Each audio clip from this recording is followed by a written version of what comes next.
Hi, I'm Conrad Marshall, and from the Sydney Morning Herald and The Age, welcome to Good Weekend Talks, a magazine for your ears featuring in-depth conversations with fascinating people from sport and politics, science and culture, business and beyond. Every week you can download new episodes in which top journalists from across our newsrooms talk to compelling people about the definitive stories of the day.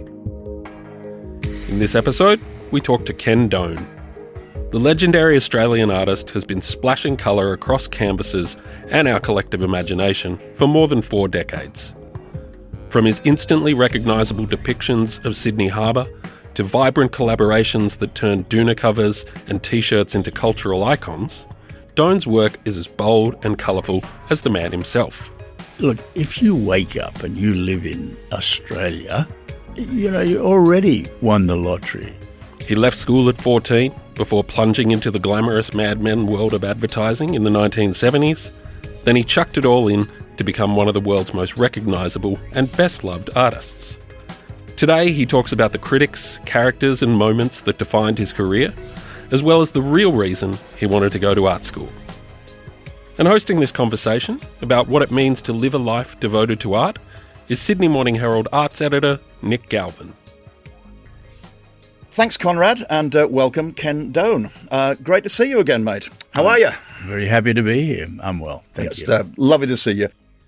Now, silly as this may sound, Ken, but there may be just a few people out there listening who don't know who you are. I'm sure they exist.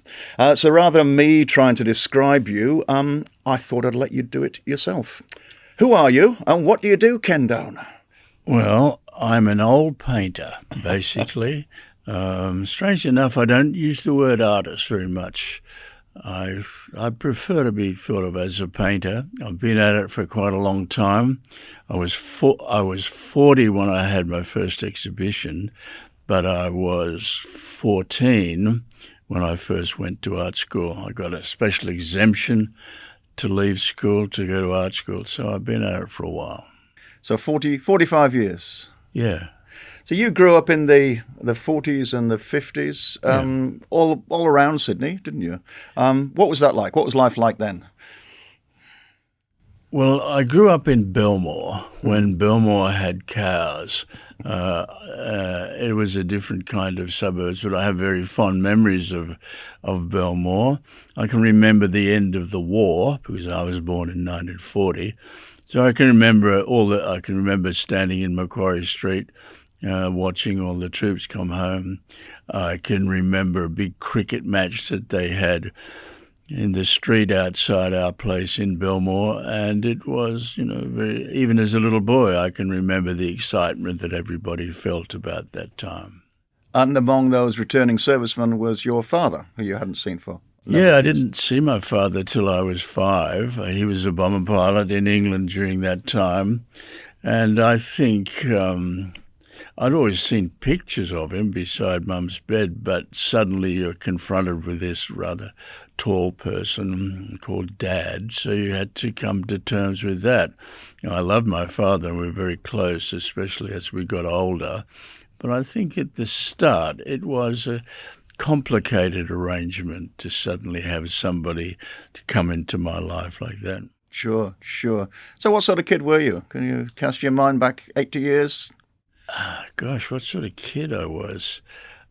I think of my childhood as essentially being very happy. We moved to the north coast of New South Wales, a little town called Maclean. I would go fishing every morning before school, fishing after school. I didn't have to wear shoes to school. I can't ever imagine doing any homework, but I remember this kind of idyllic Huckleberry Finn kind of boyhood, childhood, and I haven't been back for a while, but I love to go back to Maclean, sit beside the Clarence, although correctly it should be called the Mighty Clarence, sit beside the Mighty Clarence and remember all those great boyhood times. And were you always drawing as a kid? Was art a big part of your young life? It was. It was easier for me to make a drawing. Like my mother said, you went to a party, what was it like? It was easier for me to make a drawing of what it was like. My parents were very, very encouraging. I remember they bought me a set of rubber stamps with lots of animals on it. You could press down and make kind of jungle pictures.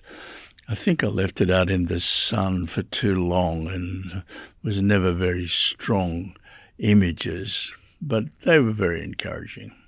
And you're known for your love of and facility with colour. Do you sort of think of your child as in colour? Yeah, I can think of lots of times. I mean, even when we lived on the flat, so we were flooded every couple of years.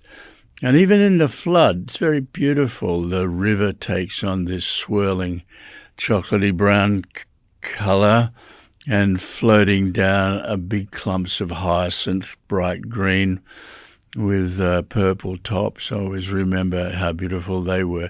And once I was standing there with a mate and a dunny went floating past, and we thought, look, never in our life are we ever going to see anything as funny as that. So good things come out of floods. And you've said in recent times that you really admire childlike enthusiasm. Is that something you still try and access in your work, that inner child?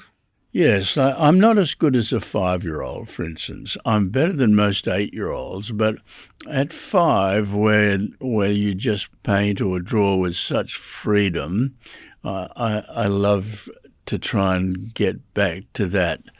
I think at 85 you can't get back to 5, but the principle of letting your work flow, and because rarely do I make paintings of what something looks like. I'm rather making paintings of what something feels like. It's that childlike attitude I admire. So what do we lose at 5? What's there, something drummed out of us that? I don't think anything's drummed out of us, but for instance, at 5, if you want to draw a head with an arm coming out of the top of the head, go ahead and do it. When you're 8 and you know that the arm's supposed to come out of the shoulder, it changes your attitude a little bit. And of course, nowadays, with so many kids have so many devices that they use, I would encourage kids to make a mark with their hand, whether it's crayon or painting. And for instance, I've been to refugee camps, let's say in Africa, where you're seeing kids in terrifying situations. They're still making drawings in the dirt with sticks of optimistic things, of the sun or flowers or stuff like that. There's a basic human need, I think, when you're young, especially, to make a mark on something. But we tend to lose that. But you've never lost it. No, I've never lost it. No. It's still in there somewhere. Maybe it's not on the surface, but it's still in there somewhere. I mean, today, for instance, absolutely beautiful day. We swam this morning in the harbour. There are beautiful things to see. Look, if you wake up and you live in Australia and you already won the lottery, and if you wake up and you live in Sydney, well, thank you very much. Because everything else is just camping out, isn't it? As Paul Keating, I think he said, everything else is just camping out. And when there's such terrifying things happening in the world, in Gaza and things like that, I think we all should remember how fortunate we are to live here. Sure. So you left school at 14. You got some special license to leave at that age and to study at East Sydney Tech. There was a story that while you were passionate about art, there was also a somewhat ulterior motive too. Well, I was 14 and a half when I got a special exemption to leave school. I was thrilled about that because I didn't particularly like school, but I was a reasonably bright child, like I'd passed the intermediate. And I went with my dad down to the education department and they said, yes, I can go to East Sydney Tech, I can continue because it's still studying. But more than anything, I wanted to see a totally nude woman. I hadn't seen one up to that point in time, and I figured at 14 and a half I was ready. Right. And your first life drawing class, you weren't disappointed? I wasn't disappointed, although there was a slightly disappointing thing about it, because like the model comes in, takes off her clothes, and you do a series of small or little drawings, 2 minutes, 5 minutes, 10 minutes. And then towards the end of the class, you do a longer pose, an hour. And the teacher goes around the outside of all the students' work and leans over and corrects the anatomy. He never, ever came and stopped by me. I was really getting worried about her.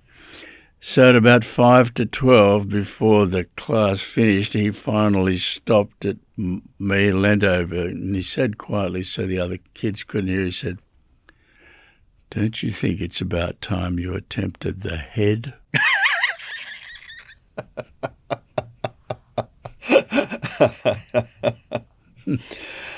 After this East Sydney Tech, you went into the advertising business famously, and in the heady days of the 60s in New York and London. Can you fill in a little bit of that and what it was like? Was it like the TV series Mad Men? It was absolutely like the TV series Mad Men. I was given a job in J. Walter Thompson in New York. I'd taken a bus from one side of America to the other, which tells you a couple of things. It tells you how beautiful America is all the way across. I got to New York. I was hired by J. Walter Thompson. I had a big office. I had a big leather lounges, and they said that I would be in charge of the Ford account. Well, that wasn't quite what I imagined, and because I'm mechanically illiterate, that's a big jump. Anyway, it turned out I was put in charge of something called the twin I-beam axle, which to this day I still have absolutely no idea of what it was or even how it worked, but a very nice office. But I couldn't stay in New York. I couldn't get a green card to stay, and they asked me whether I'd go to London, which I was happy to do. And I was hired and worked in London for 5 years, and look, I had a wonderful time in London. It's the time of the Beatles, the time of the King's Road. I met the Beatles. I did some work on the White Album. I had some terrific accounts. I had the Bacardi account, which I thought, because of the first Bond movie had come out, that Bacardi should be of that kind of image about it. And I designed some ads that showed, because the deal with Coke as well, it had a bottle of Coke and a bottle of Bacardi shoved in the top of a coral head with little fish swimming around it. Look, nowadays you could do it in a garage in Chatswood, but in those days you had to do it for real. And they said, "Well, can you do it?" I said, "Yeah, I'm Australian. Of course I could do it." Well, the truth is I'd never scuba dived before in my life, so Judy and I, we went and we learnt to scuba dive in the White House Hotel in Regent's Park, flew to Nassau, hired a boat, started to do the shot. We were working for about 2 or 3 days. We were processing a bit of the film at night in the bathroom in the motel just to see whether we had it. And after about 3 or 4 days, I knew we didn't have this shot. So you can't go back to London and say, "Look, I couldn't do it." You have to find a way of doing it. So finally, after a bit of a storm, we found, because you need the coral head to be maybe a metre from the surface, so there's enough light coming down. And so you stick a bottle of Coke and a bottle of Bacardi, stab a little tin of sardines, which you shove where the camera can't see it, so that the oil from the sardines float up and it attracts a lot of little fish. So that's the principle, which, as I said before, you could do it in a garage in Chatswood now, but then you had to do it for real. And after a while, we finally got the shot. There was some problem with the crew that we had because we went down for a second time. One of the boys was suffering from a bit of nitrosis, I suppose, ripped his mask off. I had to get him back up to the surface. Anyway, we finally got this shot. We went to the airport virtually as soon as we got back to the motel. And the deal was I had to go to Bermuda on the way home to see the Bacardi family and show them what we had and see whether they liked it. So when we got to Bermuda that night, my wife, Judy, who had been the model in the thing, was having a lot of trouble breathing. I said, it's that bloody stupid bra. It's obviously too tight. And she'd taken it off, and I tried to rip a bra in half. Well, the strongest man in the world can't rip a bra in half. It's very, very difficult. So I had to call a doctor. The doctor eventually came and said, look, it's because you spent too much time underwater, and she should be all right in the morning. So look, it led to some great things. It led to the fact it was a very successful campaign. People liked it. And for the next 4 or 5 years, we could go anywhere in the world to make a Bacardi commercial. Even coming back, we did one in Dunk Island, for instance. We did one in Acapulco. So advertising, if you have nice accounts, can be a very interesting business. Sounds a lot more fun than obscure car parts. A lot more fun. A lot more fun. We'll be back in a moment.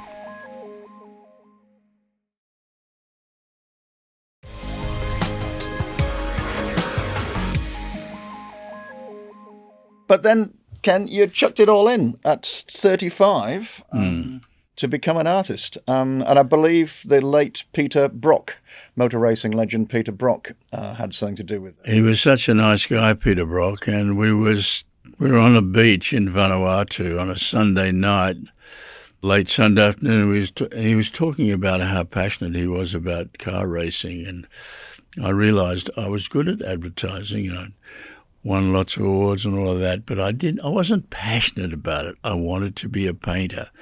And so Monday morning I went to the chairman's office and I resigned because I knew that if you're going to do it, you had to give it absolutely everything.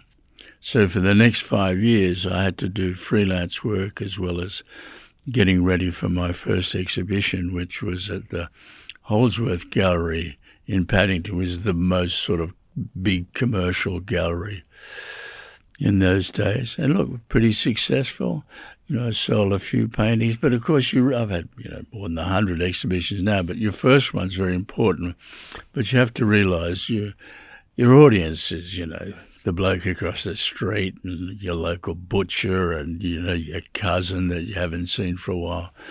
So the first few exhibitions, you're just dealing with people who you know or that know you. After about the fourth or the fifth, you got to be good enough to sell to people who don't know you.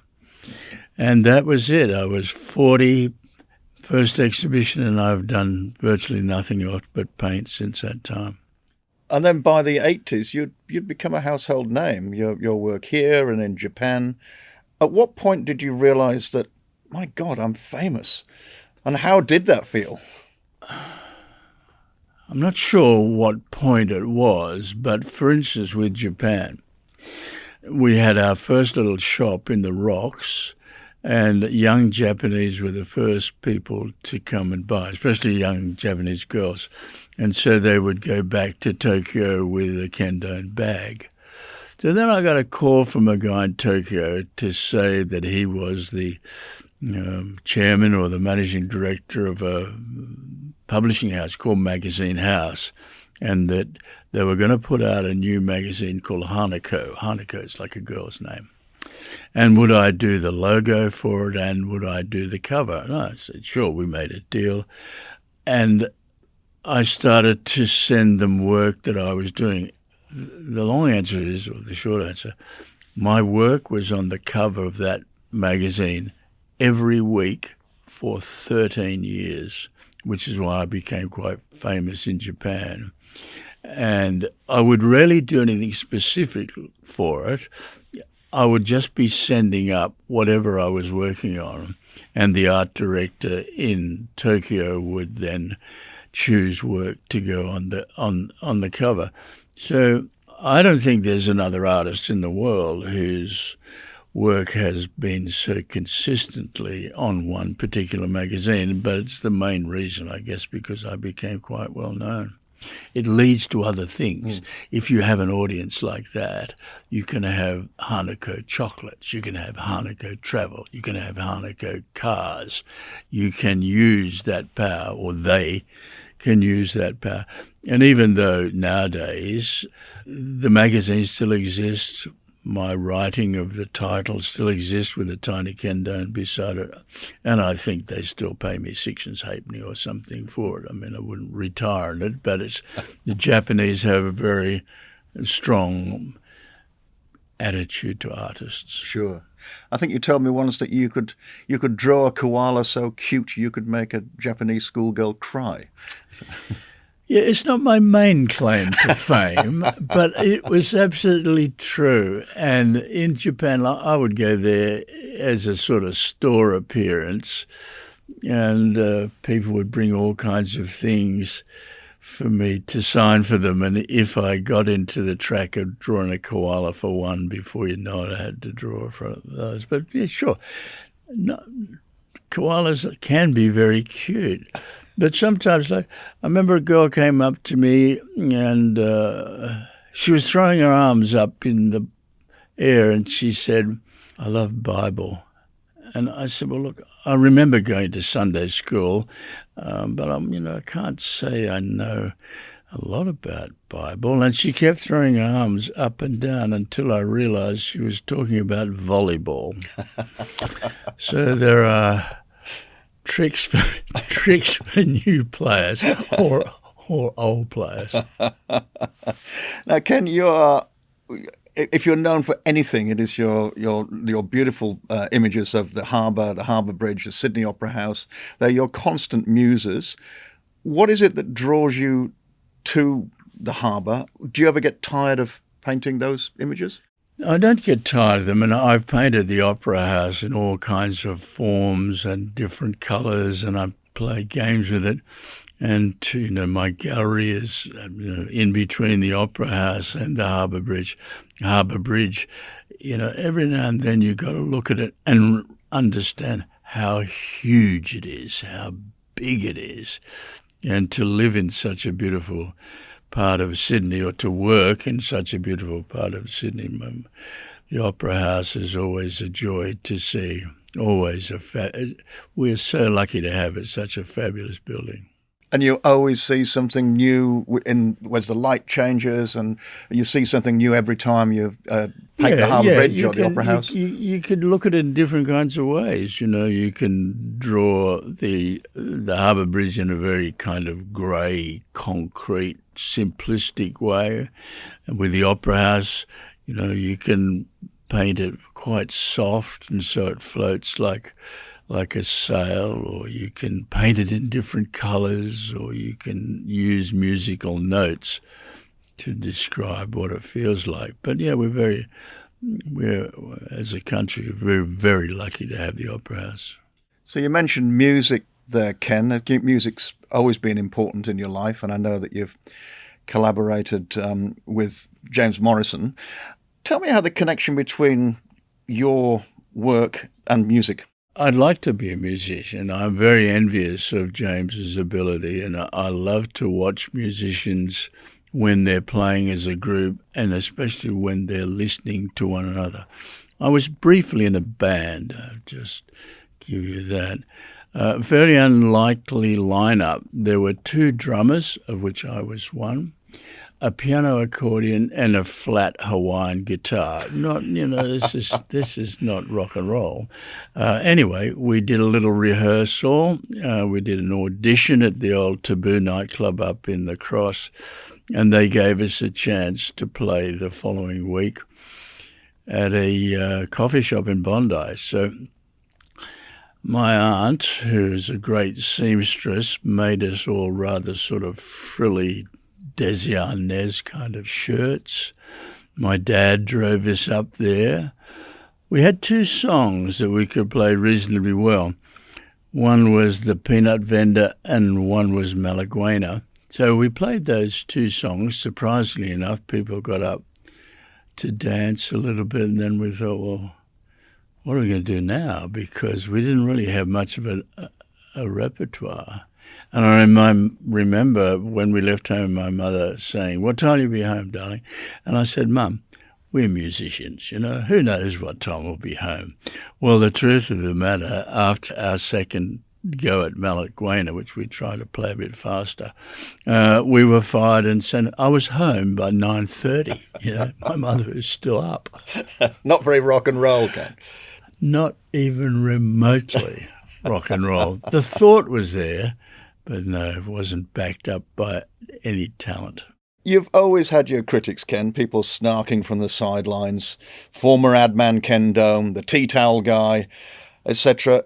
Is your sin, if there is a sin, and you might want to comment on that, but I don't think there is any sin, is your sin being successful? It gets in the way of some people, but that's okay. I used to worry a bit about it, but I don't worry about it anymore. And of course, nowadays things have changed so much. If you're a young musician, you're probably putting out your own record. If you're a young filmmaker, you're making your own films. Maybe what I was doing was just a bit ahead of its time and not quite what people rather prefer the concept of the starving artist in the garret. Well, I don't like that. You like to eat. I like to get on the plane and turn left. If only. Much of your work, it feels very sunny and open and optimistic. Is that you, Ken? Is that you? Yeah, most of the time it is. Yeah. And for those rare occasions where, I got nothing to complain about. So I'm not really interested in making paintings about that. And recently I published a book of poetry, which is a whole new track for me to go in. I'm enjoying that. I was filmed this morning working on a painting. So after I finish this podcast with you, I'll go home and look at that painting and decide whether it's all right or whether it needs something. And also I have my own gallery. So having your own gallery is, I always say, it's just like a chef owning a restaurant. Some people wouldn't say they look down on it, but it's not the expected thing. Well, who knows what I do? You're your own man. Ken, what have you got coming up at the moment? You've got a show on the Gold Coast. Can you just tell me a little about that? A very big exhibition at a place called Hotter, which is home of the arts. And look, I'm thrilled about it because it's a very big show. They've done some amazing bits of animation to go with it. I can remember Surfers Paradise when it was an intersection with one traffic light.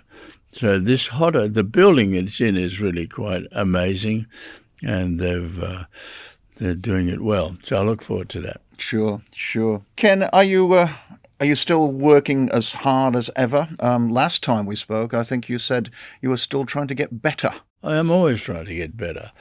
It's a very hard thing to define what better is, but I'm always working on maybe 2 or 3 paintings at once, and there'll be a couple that are going all right, and there'll be a couple with their face turned against the wall, absolute crap.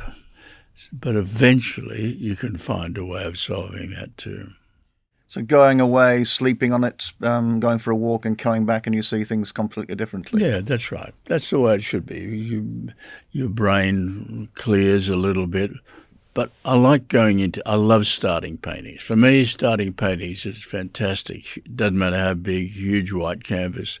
Finishing is very hard. And you have to know when to stop as well. You have to know when it's finished. You have to know when it's finished, yes. You got to give yourself a slap in the wrist, move away. And finally, Ken, will you ever stop painting? No, I'll never stop painting. I mean, it's what I do. I'm not suddenly going to branch into brain surgery, for instance. So I think from now on until I drop off the twig, it's painting for me. Good on you. Ken Down, thank you very much for your time. Thank you. That was Australian artist Ken Doan with Sydney Morning Herald arts editor Nick Galvin on the latest Good Weekend Talks.